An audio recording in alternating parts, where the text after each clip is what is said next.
கர்த்தருக்கு சோதரம். இன்று கர்த்தர் நம்மோடு பேச விரும்புகிற வார்த்தை, அவருடைய தழும்புகளால் குணமாகிறோம். யாருடைய தழும்புகளால்? கர்த்தராக இயேசு கிறிஸ்துவின் தழும்புகளால் நீங்கள் நானும் குணமாகிறோம்.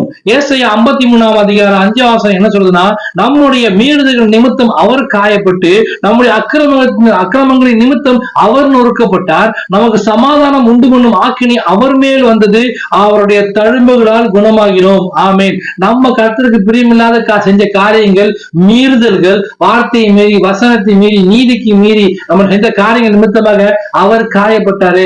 அக்கிரமங்களின் நிமித்தமாக, அநேக அக்கிரமங்களின் மிகுதியில நடமன்றோமா, நமக்காக அவர் நொறுக்கப்பட்டாருங்க.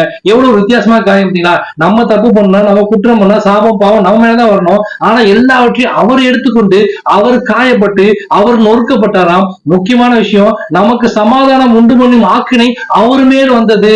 அவர் நம்ம தரித்திரத்தை, நம்முடைய சாபத்தை, நம்முடைய பாவத்தை, நம்ம குற்றத்தை மீது எல்லாத்தையும் அவர் எடுத்துக்கொண்டு நமக்கு சமாதானத்தை தராரு.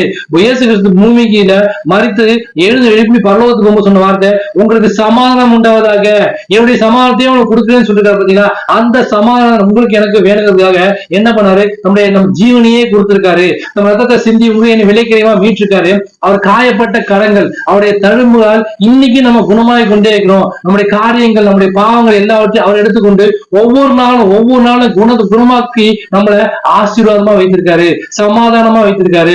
எல்லா பாடுகள், உபத்திரம் எல்லாவற்றையும் நீக்கி போட்டு, சாபமான வாழ்க்கை, பாவமான வாழ்க்கை, தரித்திரமான வாழ்க்கை எல்லாவற்றையும் அவர் எடுத்துக்கொண்டு நமக்கு குணத்தை கொடுத்து கொண்டிருக்காரு. அவருடைய தழும்புகள், அவருடைய கைகளின் கால்களின் விழாவிலையும் காயப்பட்ட காயங்கள் நிமித்தமாக, ஐந்து காயங்கள் நிமித்தமாக நமக்கு ஒவ்வொரு நாளையும் குணமாக்கி கொண்டே இருக்கிறாரு.